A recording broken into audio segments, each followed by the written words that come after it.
Código Aberto no ar, mais uma vez, mais uma semana da nossa caminhada com os Gálatas. Como é que anda a sua vida? Como é que estão os seus encontros com a palavra? O que você tem aprendido? O que você tem compartilhado com as pessoas a respeito daquilo que a gente tem ensinado e aprendido juntos a respeito da palavra? Aqui a gente está numa roda de conversa onde a gente tem tido insights importantes sobre a Bíblia, a gente tem aprendido uns com os outros, a gente tem aprendido com a nossa experiência, a gente compartilha dessa experiência com você, para que você também consiga obter os mesmos crescimentos que nós tivemos e você compartilhe a sua experiência, porque a gente também pode crescer com isso, tá bom? Durante esses 3 meses, nós estamos hoje no nosso 5º encontro, nós já estamos entrando no 2º mês dessa temporada, nós estamos aprendendo sobre a carta de Paulo aos Gálatas. Paulo, ele escreveu 2 cartas bem importantes que vão tomar o nosso 2º semestre de estudos, a carta de Gálatas e a carta de Romanos. Lembrando você que nós estamos nesse tempo comemorando de certa forma, e é uma comemoração porque foi uma grande conquista, nós estamos comemorando os 500 anos da Reforma Protestante. E esses 2 textos, esses 2 livros, tanto Gálatas quanto Romanos, foram fundamentais para a formação e desenvolvimento do pensamento da Reforma e também para que hoje a gente pudesse ter essa clareza de que nós somos salvos pela graça de Deus. Também temos a clareza da fé como sendo um instrumento de justificação e a Bíblia Sagrada como sendo a fonte da revelação de Deus. Você está convidado para participar com a gente daqui para frente, caso você esteja se encontrando com a gente a partir de hoje. Eu quero apresentar mais uma vez para vocês os nossos convidados que estão aqui. Né, Alessandra? Isso, mais uma vez aqui com esse pessoal tão legal do Código Aberto. Nessa temporada que para mim está sendo bem bacana, porque como eu te falei, esse é um tema que eu sempre teve um grande ponto de interrogação na minha cabeça, porque eu achava muito difícil de entender. O tema da justificação. Justificação pela fé. E aqui eu estou aprendendo também, compartilhando um pouco do que eu entendo, né, sobre esse tema e eu sei que vai ser um crescimento para mim, pessoal, muito importante. E eu acho legal você falar disso, Alessandra, porque eu acho que para todos nós, de certa forma, é um tema que desafia a nossa humanidade mesmo, né, da gente crer e aceitar que é só pelo crer, só pela fé, ainda mais na nossa formação religiosa, né, geralmente é uma formação que as coisas com Deus sempre funcionam muito na base da troca, né, da gente fazer coisas boas para receber coisas boas dele. E é importante, acho que você e todos nós também compartilharmos um pouquinho dessa experiência que a gente tem e também das dificuldades que a gente tem com o tema. Talvez a gente não tenha nem tanta dificuldade de explicar, mas de vivenciar. E ele é mais simples do que a gente pode imaginar. O nome é complexo, né? Mas a ideia é bem simples de se entender. Rodrigo, tudo em paz? Eu estou muito bem, graças a Deus. Mais uma vez, uma semana a mais de oportunidades para a gente trocar uma ideia aqui. É sempre bom estar em família. Eu me sinto em família aqui com essa turma show de bola. Tenho aprendido bastante também. Legal. Eu espero que o Espírito Santo continue falando através de nós, apesar de nós. E o Rodrigo também tem essa experiência, já contou pra gente alguns programas, se você quiser, não ouviu ainda, pode ouvir em outros programas, da experiência também com a graça, né? De, em algum momento, ser despertado para isso, de que é só a graça, apesar de ter uma vida religiosa ativa antes disso, mas tem um momento na sua vida que se torna um divisor de águas, né? Perfeitamente. Eu, na verdade, sou outra pessoa hoje. Minhas prioridades mudaram e minha vida mudou completamente depois que essas escamas caíram dos meus olhos e eu encontrei a graça de Deus. E você pensando nesse tema, que assim, é um tema que você vivenciou, mas é um tema que você tem também espalhado, isso muda também a sua maneira de fazer missão, né? Isso muda a maneira da gente pregar para as pessoas, a gente entrar em contato com as pessoas. Principalmente muda, eu acho, a motivação da gente. A gente tem falado isso bastante aqui nas últimas semanas, mas em especial da minha experiência pessoal, que mudou significativamente, foi o motivo pelo qual eu busco fazer o que é correto, ou busco fazer o bem para o próximo, ou busco viver em missão, né? O motivo antes era para tentar me salvar, e agora o motivo é para salvar os outros, na certeza de que eu já fui salvo. Amém. Deus seja louvado por isso. É bacana você pensar na história do Rodrigo, porque talvez você que está em casa já teve uma experiência com a igreja, mas uma experiência com uma igreja, uma experiência com uma comunidade de fé, não necessariamente uma experiência com a graça de Deus. E se você não tiver uma experiência com a graça, a sua experiência com a igreja será sempre distorcida. Estará sempre manca, faltando alguma coisa. Então é importante pensar nisso e ter isso em mente. Eu preciso ter uma experiência com a graça, com a suficiência da graça. Pastor Dani Bravo, tudo em paz? De boa na lagoa, como diz outro. Eu não sei quem é esse outro, mas tá tudo Também certo. não, acho bem besta, na verdade, mas estamos aí. Tudo em ordem, pastor? Como é que tá? Você está gostando também do tema, Tá sendo uma oportunidade bacana. É legal que o tema da graça, ele de tão simples, ele se torna complexo, né? E em várias semanas estudando sobre isso, a gente vai poder descobrir, ou está descobrindo, tantas facetas, digamos assim, desse processo da graça, desdobramentos a ponto de transformar a vida, como o Rodrigo mencionou aqui. Então, é um desafio, ao mesmo tempo, um privilégio. Legal. Obrigado, viu, pastor? E a Amanda? Olá. Você está bem, Amanda? Estou bem, muito feliz de estar aqui com vocês de novo. Realmente está sendo muito bom estudar esse livro. E já estou ansiosa para estudar Romano já. E Amanda, você também teve um momento que você sentiu que a chave virou assim, que você tinha uma rotina religiosa e de repente você entendeu que precisava dar mais significado com ela através da graça? Olha, eu nasci na igreja, né, assim como o Rodrigo comentou, e eu tenho redescoberto a religião, aquilo que eu creio, há pouco tempo atrás também, né, há alguns anos, digamos. Eu acho que quando a gente entrou no ministério, eu acho que muita coisa tem se revelado a nós, assim, em termos de graça, e isso tem mudado a minha vida. Eu também eu abri mão de algumas coisas também para viver aquilo que agora eu entendo que é o plano de Deus para a minha vida. Eu acho que minha vida passou a ter um propósito que antes até então não tinha. Que legal. E você talvez ouviu a Amanda falando do nós entramos no ministério, porque a Amanda, se você ainda não sabe, ela é esposa do pastor Dani e o Dani é marido da Amanda também. Por isso já peço até para os câmeras não darem muito close nela, para não valorizar demais, porque está ocupado. E você pode?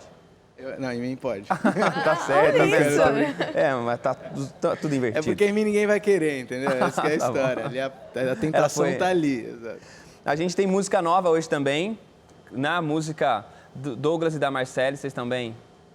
Tudo na paz? Tudo bem, graças a Deus. Que bom que vocês estão aqui, que bom que vocês aceitaram o convite de passar esses próximos encontros aqui junto com a gente. Vocês também acho que têm uma experiência também de ter uma rotina religiosa desde sempre, mas teve algum momento que vocês olham assim e falam: isso fez com que eu entendesse que era pela graça, que não era simplesmente por ter um ministério de música, não era simplesmente por fazer coisas certas, por vir de uma família. Teve um momento assim também, Douglas? Teve. A gente quem nasce na igreja, assim, né? Eu acho que tem um lado positivo, né? De você já crescer envolvido nisso, mas ao mesmo tempo você tem toda uma carga também que vem, uma carga que é dos seus pais, que é dos seus avós, que é de várias gerações já na igreja.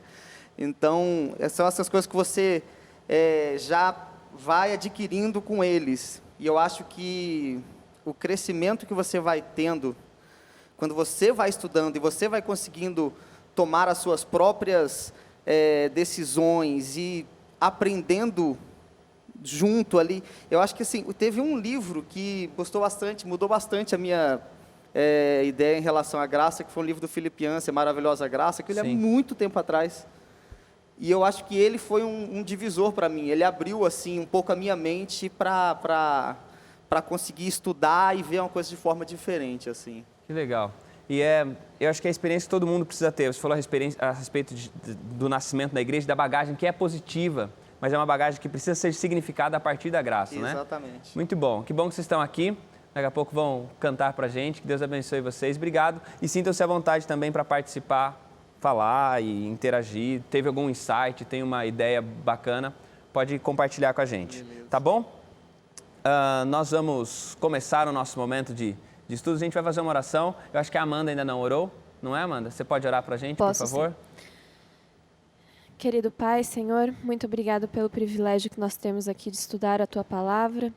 Que o Teu Espírito Santo, que da mesma forma que Ele inspirou Paulo, que Ele também esteja aqui, nos dando o entendimento e a sabedoria para entender a Tua vontade, Senhor. Que todo o nosso achismo fique de lado, que somente a Tua sabedoria se faça presente aqui nesse momento. É isso que eu te peço, em nome de Jesus. Amém. Amém. Muito bem, a gente está pensando aqui na carta de Paulo aos Gálatas e tem uma coisa importante que Paulo a carta é uma discussão com judeus. É uma carta falando sobre a maneira como são salvos tanto judeus quanto gentios, né, quanto os não judeus, mas é uma carta basicamente numa discussão com judeus que estavam tentando, como a gente já falou sobre isso, colocando tradições como requisito de salvação, observância da lei como ponto de salvação. E aí agora a gente chega num ponto da carta em que Paulo ele passa a recorrer a ícones da história judaica, a ícones dos hebreus, para mostrar que essa ideia de justificação pela fé não é nova, não é introduzida por ele, não é uma invenção dele. É a maneira de Deus operar, é a invenção de Deus. E aí tem um verso em Gálatas capítulo 3, a partir do verso 1, em que ele vai falar e ele vai chamar os Gálatas de insensatos. Qual era o incômodo e por que Paulo usa esse tipo de adjetivo para descrevê-los, né? Por que Paulo olha para os Gálatas e os chama de insensatos? O que Paulo estava vendo que estava fora de lugar ali na igreja da Galácia? Pastor Dani. Só para destacar aqui a repreensão de Paulo, nosso guia mesmo aqui, a lição destaca, que a palavra que ele usa em grego, anoetoi, na verdade significa, assim, mais ao pé da letra, estúpido, né? Mais do que insensato, Paulo chega a chamar os Gálatas de estúpidos pela decisão que eles estavam tomando. Então, para a gente só relembrar um pouquinho, a história que está acontecendo aqui é que Paulo tinha ensinado a graça para eles dessa maneira plena, que a gente está gastando já anos tentando entender de maneira mais profunda. Eles experimentaram isso e logo depois, por causa dos judaizantes chegarem ali perto, eles acabaram voltando atrás. E aí Paulo usa a expressão que antes eles estavam buscando a Deus no espírito, agora eles estão buscando a Deus na carne, é a expressão que Paulo usa. Então eles voltaram atrás para um legalismo e para uma religião de requisitos. Então Paulo fala que essa atitude, mais do que insensatez, ela é estupidez. E aí, nessa primeira parte do capítulo 3, né, você vê Paulo usando palavras fortes mais uma vez, né, para quem ele estava dirigindo a carta aos cristãos da Galácia, né, mas ele também lança perguntas para que eles realmente pensassem naquilo que eles estavam acreditando, né, voltando a crer, na verdade, sobre o que seria um ponto de salvação ou não, né? E aí, foi o que o Dani falou, né? Se é na carne ou no espírito, e Paulo pergunta, né? Sois assim sensatos que, tendo começado no espírito, estejais agora vos aperfeiçoando na carne, né? No versículo 3. E assim, parece mais uma vez uma indignação dele, né? Não acredito, vocês começaram no espírito, agora vocês vão voltar, né? Para uma coisa que causava uma escravidão para vocês, né?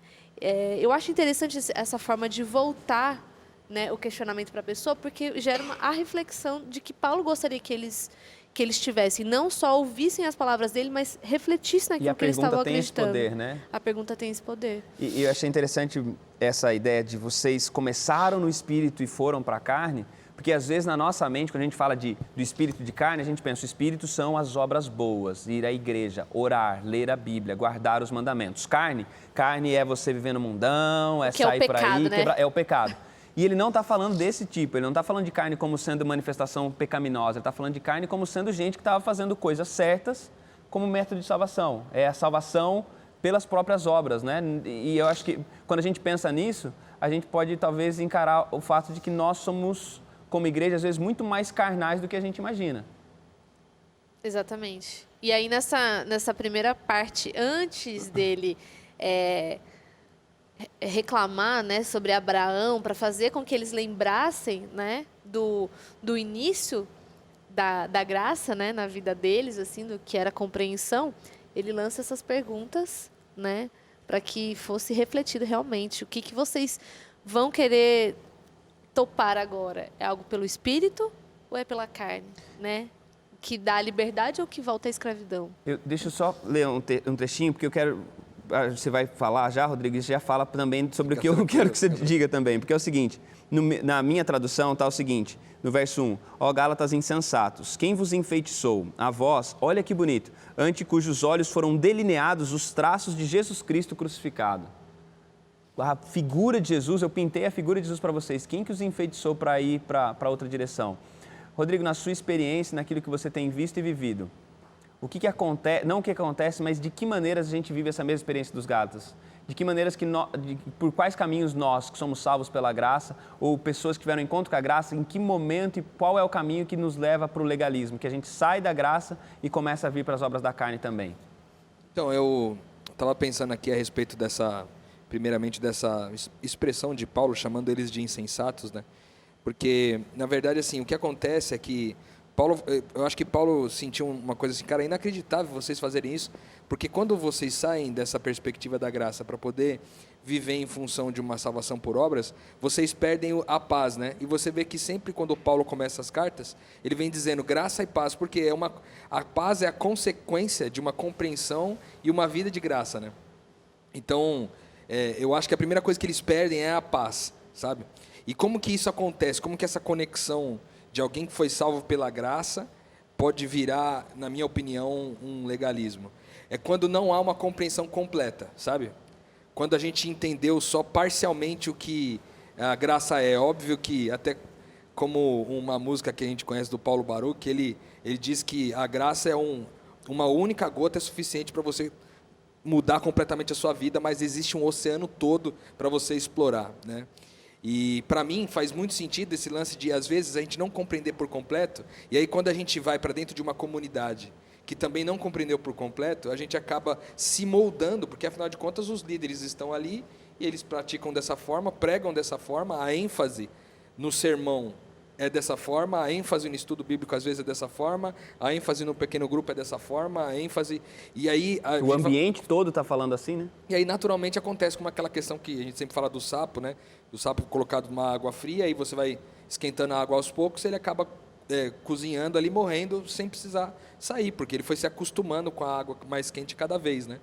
Então, eu acho que quando a gente não tem essa compreensão mais completa, isso acontece, porque a palavra é clara, no meu entendimento, quando diz assim, conhecereis a verdade, e a verdade vos libertará, é que a verdade verdadeiramente vai libertar alguém, e esse alguém, cara, para ele voltar a ser escravo de novo, é muito difícil, é só se de fato ele rejeitar, como a gente falou aqui nas últimas semanas. Então, eu acho que um gatilho que faz, talvez o principal deles, as pessoas que conheceram a graça de Deus, debandarem para o legalismo, é essa compreensão parcial.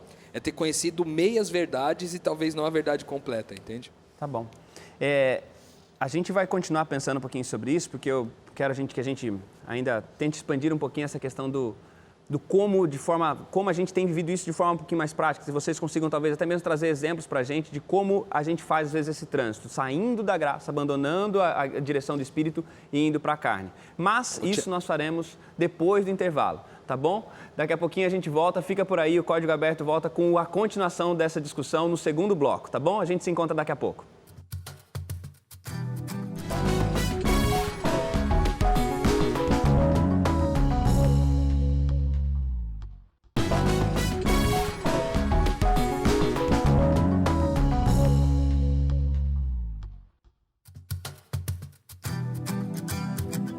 O Código Aberto está de volta, espero que você esteja ainda por aí, se você não estiver também, você não vai estar ouvindo eu dizendo que você deveria estar aí, mas eu espero que você esteja gostando também da discussão. A gente entrou no intervalo e a gente continuou conversando sobre esse assunto, porque a gente tem vivido diversas experiências que nos fazem, em alguns momentos, ter essa mesma indignação de Paulo, não só com os outros, mas com a gente também.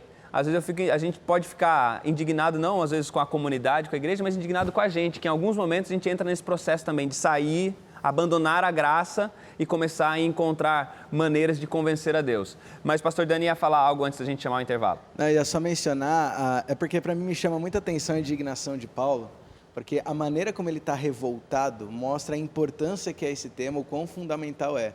A impressão que me dá é que se ele estivesse numa rede social hoje, ele estaria escrevendo em caps lock o tempo inteiro, sabe? Botando 50 exclamações no final do tipo, acordem, vocês estão viajando e tal. Muitas hashtags insensatos. Exatamente, pronto, falei. Hashtag insensatos. Parece mesmo um desabafo dele. E além dele usar palavras como estupidez e etc., eu estava pensando aqui, enquanto a gente estava conversando, lá no final do livro, dando um spoiler do que a gente vai conversar no futuro, no capítulo 6, no verso 11, quando ele vai encerrar a carta, ele termina dizendo, vede com que letras grandes vos escrevi de meu próprio punho. Existe muita estudo sobre a letra grande, sobre problema de visão de Paulo, etc. Mas o fato é que Paulo, justamente por esse problema de visão eventual que ele tivesse, ele sempre usava um escrivão. Ele ditava e uma pessoa escrevendo para ele. Silvano, se não me engano, ajudava muito ele nisso. Foi secretário dele em várias cartas. Exatamente, ele tinha secretários que iam escrevendo para ele. Essa carta, parece que ele faz diferente. Parece que ele faz questão de escrever com o próprio punho, que seja um trecho ou ela toda. Mas ele faz questão de escrever com punho, como que diz assim, ó, isso aqui eu não vou delegar para ninguém, porque isso é questão de vida ou morte, eu estou revoltado com o que está acontecendo, então eu vou escrever para vocês, então acorda com o que eu estou falando, só para destacar isso. Voltando um pouquinho na pergunta que você fez antes, Thiago, do como que a gente acaba saindo da graça, né? Eu acho que até tem umas perguntas aqui no final, no nosso guia na parte de domingo, que ele pergunta assim... alguma vez você já teve o pensamento se achando ser bom o suficiente, se achando ser um bom cristão, no sentido de, você olha para o seu irmão e você fala, não, mas eu estou tranquilo, porque eu não faço aquilo, eu não me visto daquele jeito, eu não uso aquelas roupas. Então a pessoa começa a julgar o outro, a fazer essas medidas. E isso talvez seja um sinal que a pessoa ainda não entendeu a graça ou que ela está se afastando dela. Porque o Evangelho da Graça não inclui esse tipo de coisa, certo? É aquela coisa a pessoa faz alguma coisa boa, às vezes vai lá num momento, até numa ação social, né? E aí depois, cara, tô mandando muito bem, cara, tô muito crente. Aí posta nas redes sociais, né? E aí, como assim, eu tô sendo bom, né? Tô sendo bom. E aí que tá o erro, porque o que Cristo quer mostrar pra gente é que a gente não é bom. Não importa o que a gente faça, a gente nunca vai chegar a ser bom e santo o suficiente para merecer a salvação. Por isso que a gente carece da graça e da misericórdia de Cristo. Por isso que ele morreu na cruz por nós, né? Eu só queria adicionar aquilo que falamos, a gente falou um pouco sobre isso, dessa compreensão parcial da graça. O que acontece é que, se a gente for lá em Tito 2,11, a gente vai ver que a graça é eficaz quando ela nos educa a viver, ou seja, quando eu compreendo parcialmente o que a graça é, eu também não aplico, a graça não passa através de mim alcança o meu irmão. E isso também é um problema sério, porque essa é uma evidência de que você compreendeu a graça. Quando essa graça que vem de Deus agora é conectada na vida do meu irmão. Quando eu ajo com graça com meu filho, quando eu ajo com graça com a minha mãe, com meu pai, quando eu ajo com graça com o cara que me fechou no trânsito, quando eu ajo com graça com o ancião da igreja, com o pastor da igreja, quando eu ajo com graça com quem trabalha comigo, com o meu chefe, ou seja, quando essa expressão de graça que eu recebi é traduzida na minha ação com o outro, há uma completa compreensão do que a graça é. Talvez o que tenha acontecido com os Gálatas é que eles entenderam a mensagem de uma certa forma parcial, porque entenderam que a graça se limitava apenas ao benefício próprio e não que ela passava por mim e beneficiava o outro. Ficou só no âmbito vertical, né? Não foi para o horizontal. Exatamente, ficava só no vertical e não se traduziu de maneira horizontal, né? E a palavra de Deus diz que se a gente diz que ama a Deus, mas não ama o outro, a gente está mentindo. É mentiroso. A gente é mentiroso. Então, eu acho que isso pode ser um grande sinal de que a gente não compreendeu a graça ainda. Se a minha vida em relação ao outro não é uma expressão genuína de graça também. Com certeza. Você ia falar alguma coisa, mano? Não, complementar isso também. Eu acho que quando a gente recebe a graça, ela se reflete nos nossos relacionamentos, né? É uma coisa automática. Porque quando você entende que você precisa dessa misericórdia, desse perdão, e você olha para o seu irmão do lado e fala, cara, ele também precisa. Ele é como eu, entendeu? É digno de misericórdia, É digno né? de misericórdia. Então, se ele errou comigo, eu não tenho que atirar uma pedra, eu tenho que tratar a ele com misericórdia, assim como Deus me trata. Então, é uma compreensão que realmente ela atinge, ela tem consequências relacionais, né, na sociedade. Quantas vezes, né, a gente evita situações que a gente possa demonstrar aquilo que a gente vive, né? Por exemplo, eu e Rafael, né, meu esposo é pastor também, e às vezes a gente tende a pensar que a gente tem folga, né, desse status, assim, né? Sim. E já muitos momentos que a gente saiu falando, não, agora vamos resolver tal coisa, a gente vai focado nisso, por exemplo, no supermercado, assim, e depois a gente volta para casa. E aí a gente vê que no decorrer do caminho, Deus vai nos dando oportunidades para falar do seu amor por Ele e que do seu amor na vida de outras pessoas. E a gente, tipo, tenta assim, não, mas, ai meu Deus, isso vai tomar meu tempo, isso vai complicar aqui. Vai aí travar minha quando você agenda. vê, você já está falando tal, aí depois você fala, Senhor, realmente... Não, tipo, não tem como. Você não tem como separar, né? Você não tem como separar. É uma coisa que, por mais que você tente evitar, porque você é muito fraco, Deus, assim, Ele coloca na sua frente essa oportunidade de você fazer esse movimento horizontal, né? por mais que você não queira, isso acontece, né? Ele te dá essa oportunidade. Nosso produtor aqui, o Thiago, que é uma voz que fala em mim, ele está dizendo que na temporada passada a gente tinha uma palavra que a gente voltou a ela algumas vezes, que foi a palavra dicotomia, né? E não tem essa coisa de eu sou um profissional da graça, mas em outros momentos não. Em outros momentos a graça não entra na minha... A graça é uma agenda de ministério, é uma agenda do meu ministério. E a gente, boa parte de nós que trabalhamos envolvidos em ministérios, né? E para a gente às vezes é muito fácil transformar a graça numa agenda do ministério.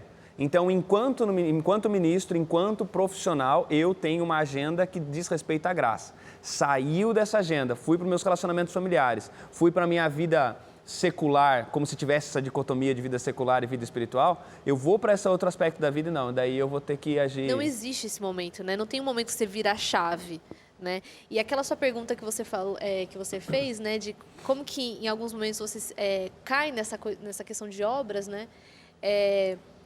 Eu tenho uma rotina, assim, de estudos, né? E aí uns amigos estavam fazendo um outro programa de estudos, né? E aí eu não estava fazendo. Por um momento eu falei assim, gente, eu acho que eu não estou perto de Deus, porque eu não estou fazendo aquilo que todos estão fazendo, que era um programa de estudos segmentado, todo mundo fazia igualzinho, né?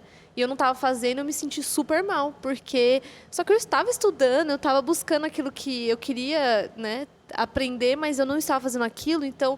Tipo assim, eu estava negativo nas minhas obras. Você não tava... Isso é assustador, é muito ruim, mas você tem que lutar. E isso o às vezes tempo coloca inteiro. as pessoas em outro nível, né? Porque tem essas, a gente normatiza algumas coisas, olha, vamos fazer assim, a gente vai começar uma campanha. Eu sou pastor em um internato, e na vida do internato, lá no IAP, no Instituto Adventista Paranaense, lá tem semanas de oração. E alguns de vocês já estudaram internato sabem como é que é. A semana de oração é um ponto máximo e que a gente vai e que fica todo mundo espiritual. E parece que quem não está naquela pegada de ser espiritual na semana de oração está meio perdido. Quem não gosta de semana de oração, então é um cara que não... Um anátema. É um anátema. E aí quando é um maldito. E aí quando acaba a semana de oração, parece que não mudou tanta coisa assim, né? Foi só um momento dessa coisa da santidade, mas às vezes por entender que o evento, por entender que essa rotina é suficiente, às vezes a gente acaba... E isso é carnal, né? Acaba ficando na carne, acaba ficando no nosso próprio mérito. Mas isso, Thiago, não acontece só em internato. Eu acho que acontece na maioria da vida dos cristãos, porque às vezes as pessoas elas têm a falsa impressão de que a minha vida espiritual acontece em um dia da semana. No sábado, por exemplo, né? Então, a minha vida espiritual é ir na igreja de manhã, é estar ali no programa da tarde, enfim, é viver em prol de um ministério ajudando na igreja, quando a vida espiritual não se resume a isso. Não é uma gavetinha, né? Tem até um sermão que o meu lindo esposo fez uns dias atrás, que fala justamente a vida espiritual, ela não é só uma gaveta dentro de outras, a vida profissional, a vida espiritual, família, não sei o quê. Não, ela tem que estar em tudo, o tempo inteiro. Ela é o armário todo, né? Ela é o armário que guarda todas as outras gavetas. Então, se você não tiver isso em mente, talvez você esteja assim completamente enganado, equivocado. E quando você tem essa noção que você entende que você tem que viver o tempo inteiro 100% por essa missão, cara, às vezes você vai ter que abrir mão de algumas coisas. Eu passei por essa experiência recentemente, eu fui para uma missão ano passado e aquilo mudou minha vida. E eu tive que abrir mão de algumas coisas porque eu entendi que não era daquela forma que Deus me chamou para viver, entendeu? Aquilo que eu fazia na minha vida profissional perdeu o sentido. Então, eu mudei a minha rota profissional porque agora eu sei o que eu fui chamada para fazer, entendeu? Então, é uma coisa que abrange o todo. Não é um dia da semana, não é só em uma semana de oração. É a vida, né? É a vida. E uma coisa que a Alessandra, pensando naquilo que o Rodrigo falou do ambiente, que acaba se tornando essa coisa que vai nos moldando, o ambiente às vezes gera isso com a gente, né? Da gente não se sentir tão santo porque a gente não faz determinadas coisas. E faz o contrário também, faz com que aquele que está vivendo as rotinas já sinta suficiente. E isso existia nos Gálatas. Era gente que falou assim, olha, a gente já cumpriu tantas coisas, a gente faz tudo isso, então nós, como nós já falamos sobre isso, nós somos uma categoria melhor de salvos. Vem Paulo agora e vai apresentar dados do Antigo Testamento. Tá bom, quem que vocês querem como evidência? E ele começa a usar. E ele vai trazer, por exemplo, à tona a história de Abraão. Ele vai trazer Abraão como sendo esse indivíduo. Em Gálatas, aqui no capítulo vocês que estão aí com capítulo 3, né? 3, verso 6. No capítulo 3, verso 6. Dani, leia aí pra gente então, já que você... Leio. Ó, o caso de Abraão, que creu em Deus, e isso lhe foi imputado para a justiça. Aí, o Paulo agora ele traz um termo novo, né? Que é o termo do... Ele creu e foi imputado por justiça. O que significa isso? O que significa essa ideia de Abraão crer em Deus e isso lhe ser imputado? O que é essa justiça imputada? Quem vai falar sobre isso é o Rodrigo, primeiro. Pegou de surpresa, né? Tipo... Eu tô muito... Pega essa. Cara, para mim isso faz muito sentido porque a gente falou algumas semanas atrás sobre esse uso da figura do julgamento, né? Quando a gente fala sobre essa justificação pela fé, a figura do julgamento. Aqui nesse texto, ele parece trazer uma linguagem do âmbito empresarial, né? Porque ele fala imputado, mas em outras versões ele diz também foi creditado como justiça, né? E toda vez que eu vejo isso, eu me lembro de uma coisa que faz muito sentido para mim, na história do filho pródigo ali.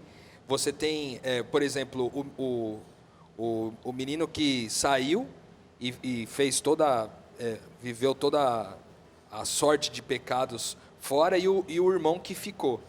Quando o irmão que saiu volta, ele volta com uma carta de débitos, né? Com várias contas a serem pagas. Na verdade, todo o dinheiro já tinha sido gasto, toda a herança já tinha sido gasta.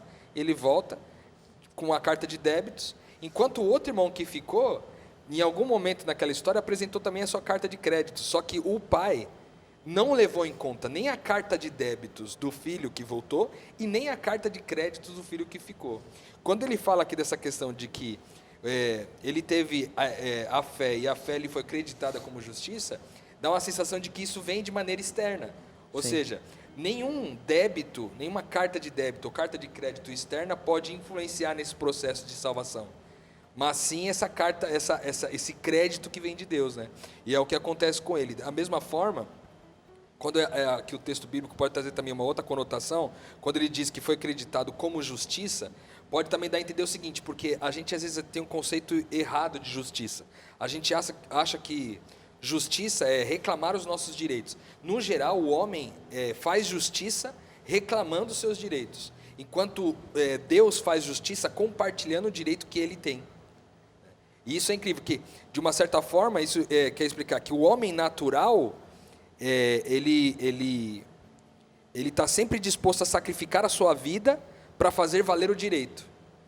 Enquanto Deus, e por naturalidade a sua família, o homem espiritual, ele está disposto a sacrificar a sua vida, sacrificar o seu direito para fazer valer a vida.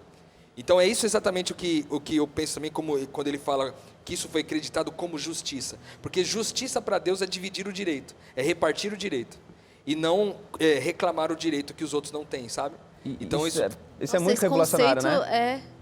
É transformador. Você pensar que no reino de Deus, tem essa coisa, no reino de Deus, justiça não é tratar as pessoas como elas merecem, é tratar as pessoas como eu fui tratado por Ele, né? Se Ele me tratou dessa maneira, então ser justo é isso, né? Até porque se fosse para tratar como elas merecem, ninguém nem estaria no reino de Deus, né? O reino de Deus teria com as portas fechadas, né? Só que a gente quer fazer o contrário sempre, né? A gente quer falar, não, isso na verdade não é o que ele merece.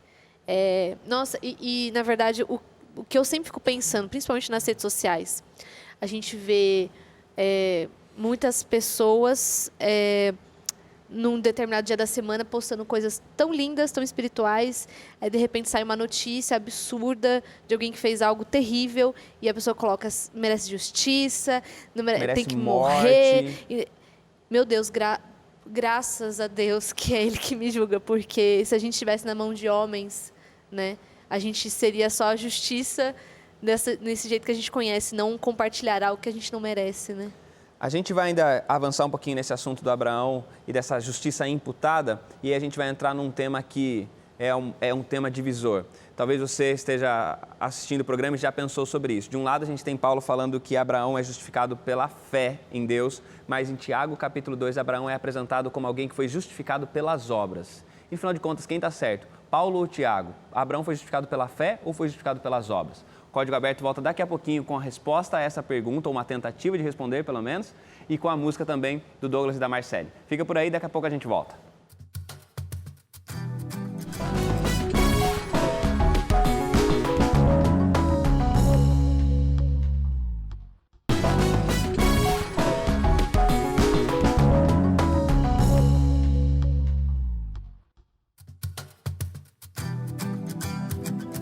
O Código Aberto está de volta para o terceiro e último bloco desse que é o nosso quinto encontro dessa temporada. A gente já conversou um tanto aqui sobre a justificação, a gente agora está falando um pouquinho sobre algo, é um tema que é a justiça imputada, que Deus imputa a justiça, Ele acredita a justiça na nossa conta.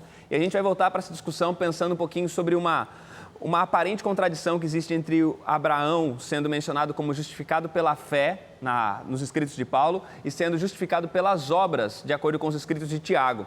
A gente vai pensar um pouquinho mais sobre isso. Se você quiser também expandir a discussão, quiser aprender mais, saber mais além daquilo que a gente está falando aqui, você pode também acompanhar o podcast do Código Aberto, que é uma parceria entre o Código Aberto e o Conexão Jovem, é o Contra a Cultura. Você pode assinar, se inscrever no podcast através do aplicativo de podcast do seu celular, mas também pode ouvir os áudios através do site novotempo.com/contracultura, tá bom? E aí você vai ter mais informações ainda, a sua mente vai expandir ainda mais sobre esse tema. Agora chegou a hora de nós expandirmos a nossa mente ouvindo música. E eu não tinha apresentado ainda o Sidão. Sidão, você está bem também? Tudo tranquilo? O Sidão vai tocar aí para a Marcela e para o Douglas. Que música que vocês vão cantar para a gente? É uma música bem antiga, ela se chama Junto a Mim e é uma homenagem ao meu pai.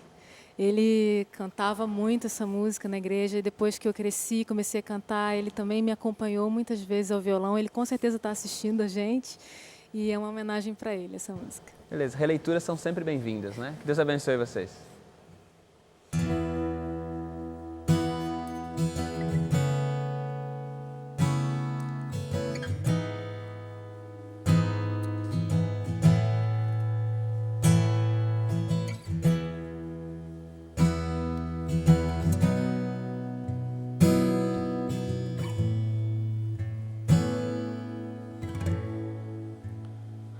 Junto a mim, quero andar, pois quero ver quanto é belo e quão puro é teu amor. Fala-me, qual fizeste um dia ali na distante Galileia, junto ao mar. Deixa-me seguir as marcas que na areia tu deixaste. Quero orar tal qual fizeste no jardim, lá no Getsemane.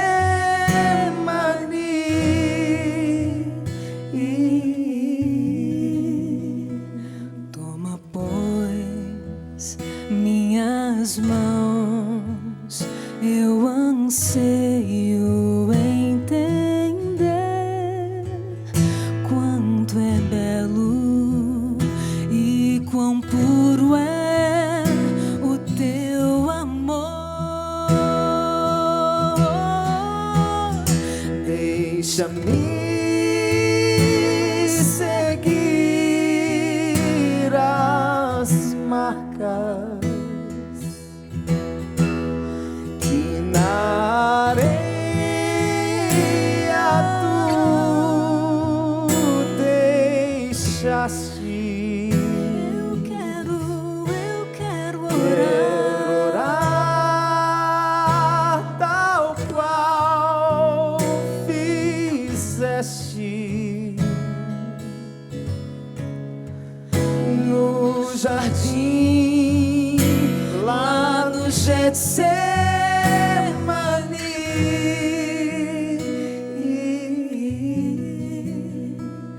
Toma, pois, minhas mãos, eu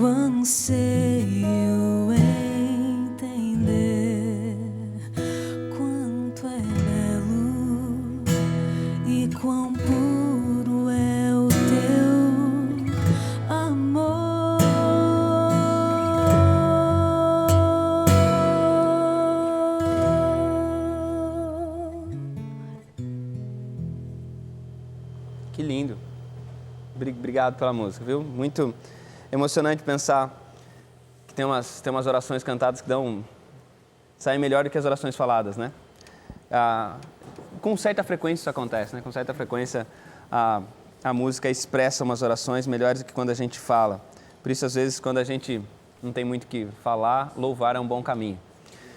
Voltando aqui para o nosso tema, voltando aqui para a carta de Gálatas e voltando aqui para aquilo que a gente deixou em suspense, a gente vai ler alguns versos para a gente tentar contextualizar você do que existe, de qual é a conversa que tem. Só para você entender, a carta de Gálatas é uma carta fundamental para o pensamento da Reforma Protestante e Martinho Lutero, ele se desperta para verdades muito bonitas lendo Gálatas e Romanos. Quando ele chega em Tiago e percebe um Tiago falando de justificação e que Abraão foi justificado pelas obras e a ênfase de Tiago sobre obras, ele chega a chamar a carta de Tiago da epístola de palha. Né? Na cabeça de Lutero, Tiago não precisaria fazer parte do cânon bíblico porque ele estava defendendo uma maneira de ser salvo que era a maneira exatamente contrária aos escritos paulinos. A gente vai tentar ver se tem essa contradição e se não, como é que é a maneira como a gente harmoniza. Vamos ler os textos aí? Vamos começar por qual? Posso só dar um contextozinho antes? Pode dar. Ainda bem que veio a música para dar uma aliviada, que o tema agora é mais polêmico. É o seguinte, a questão de Abraão, só para explicar o quanto é importante, a gente vê vários personagens bíblicos, apóstolos, escritores, e até mesmo no tempo de Jesus, alguns fariseus, sempre citando Abraão e Moisés como referência de espiritualidade, religiosidade ou qualquer outro tipo de prática. Então, nesse momento onde vem uma discussão sobre fé e obras que é tão vital, todo mundo apela para dizer o que Abraão fazia. Porque naquele tempo dizer Abraão fazia isso, é como hoje a gente dizer, Jesus fazia isso. É uma referência parecida, porque é o patriarca, é aquele que foi chamado por Deus, ele era uma referência de espiritualidade. Então, só para mostrar que o comportamento de Abraão era vital para a compreensão dessa igreja. Muito bem. Então, a gente vai ler 3 textos, como você mencionou. Eu vou estabelecer uma ordem aqui, tudo bem? Fique à vontade. Mais lógica. O pastor Dani, ele organizou a leitura aí do momento. Então, eu vou pedir primeiro para o Rodrigo ler para a gente de novo Gálatas 3, 6 e 7, para ver Paulo trazendo o problema à tona aí. O texto diz o seguinte: considerem o exemplo de Abraão. Ele creu em Deus e isso lhe foi creditado como justiça. Estejam certos, portanto, de que os que são da fé é que são filhos de Abraão. Muito bem, então Paulo menciona aqui que Abraão recebeu a justiça foi creditada, né, a partir de Deus por causa que ele creu, por causa da fé. Agora em Hebreus, que muitos vão dizer que é o próprio Paulo escrevendo, ele agora no capítulo 11, ele vai fazer uma referência a um caso específico de Abraão, na Galeria dos Pais da Fé, no verso 17. Amor, por favor.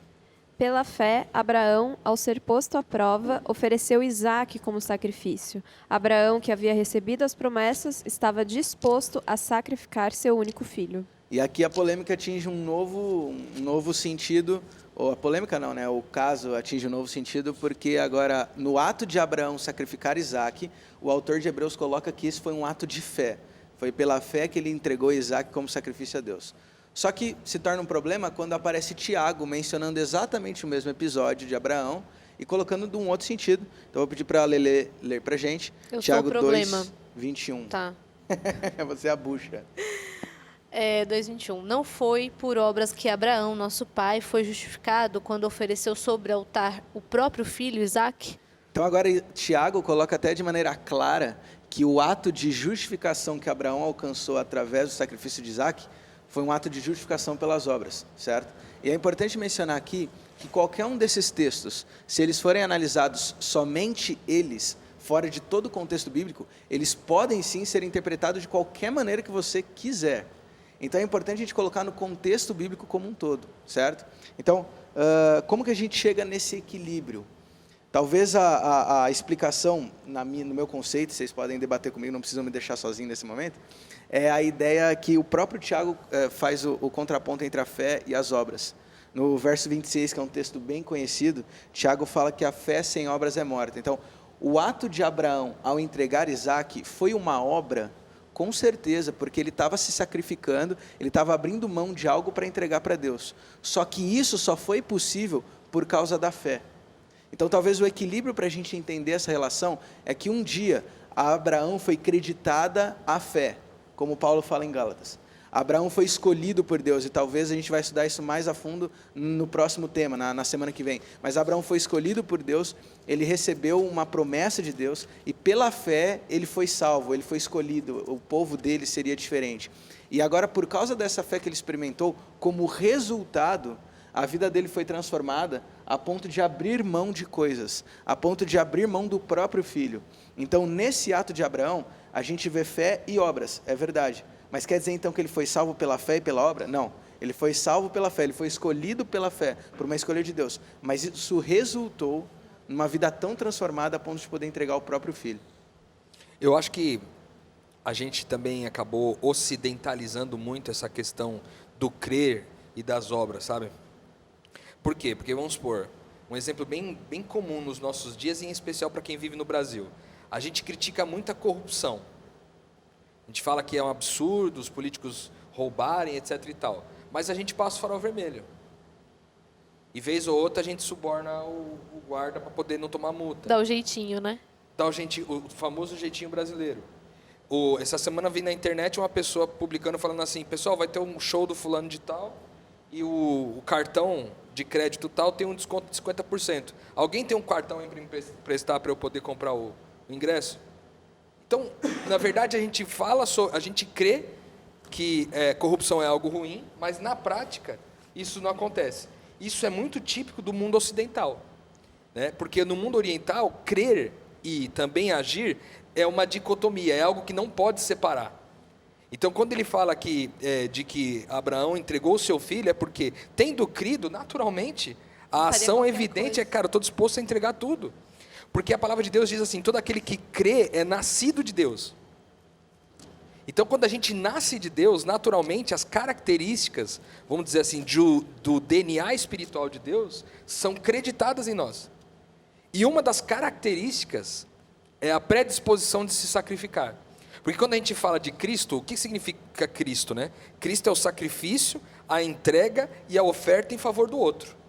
Se nós somos pequenos cristos, então nós somos pequenos sacrifícios, entregas e ofertas em favor do outro. Naturalmente, quando Deus me chama para poder sacrificar, crendo que Ele seria uma bênção para todas as nações, Ele estaria disposto a sacrificar o próprio Filho para abençoar todas as nações, porque sacrificar-se, entregar-se e ofertar-se é uma característica dos filhos de Deus. Como ele creu e se tornou um filho de Deus porque creu, né? Naturalmente, a evidência dessa crença é uma das características, sacrificar-se. Só para destacar que eu estava lembrando a história, você vê essa diferença de quando ele cria o comportamento dele e quando ele não cria, com o próprio filho. Quando Deus prometeu que ele teria um filho, ele não cria, ele deu um jeitinho de ter o Ismael. E depois chegou no Egito, ele não tinha confiança que Deus ia cuidar dele, mentiu que a esposa era prima, era irmã. Então, ele é um cara que quando não cria, ele não tinha ações. Mas quando ele passou a crer, ele entrega o próprio filho porque ele sabe que Deus vai resolver. Deus está no controle. A obediência, ela é um resultado, né? A justificação conduz à obediência e não o contrário. Isso tem que ficar bem claro. Então, Abraão, antes de fazer, ele teve fé, ele creu. É uma ordem lógica, né? E o contrário disso é justamente o legalismo. E até acho que o próprio Tiago ele ajuda a gente a entender, quando ele fala, a gente leu o verso 21, no verso seguinte ele fala: já vês que a fé concorreu para as suas obras, e que pelas obras é que a fé se realizou plenamente. Já, a fé existia. E qual que é a materialização da fé? São as obras. É por isso que esse texto de Tiago ele tem que ser lido por completo, né? Porque Tiago está juntando as duas coisas ali, ele não está trazendo um novo pensamento. Né? Tanto é que o texto que eu li faz uma pergunta e logo vem essa resposta. E ele né? até está saindo dessa tendência porque talvez poderia ter uma outra tendência, apegando Paulo, poderia ter a tendência do seguinte: então é só crer. Só crer, exatamente. Inclusive, no verso 19, Tiago ele faz a diferença entre ter fé em Deus e entre crer na existência de Deus. Quando ele fala no verso 19, você crê que Deus é um só? E me permita parafrasear que Tiago não falou isso, tá? Grande porcaria, o diabo também acredita. Ou seja, o acreditar em Deus não é o suficiente, você tem que ter fé em Deus. E como que eu sei se eu creio ou tenho fé? Pelas minhas obras. Então as obras vão ser um termômetro, a minha vida transformada vai ser um termômetro do quanto eu tenho fé nesse Deus. É um resultado. Aquilo que o Rodrigo falou da videira, né? que Exato. você vai vendo depois o fruto que ela São gera, os frutos, né? É. Porque quando a gente tem fé, a gente passa a ser guiado pelo Espírito e automaticamente você tem os frutos do Espírito. Então a gente vai estudar isso mais pra frente. Sim.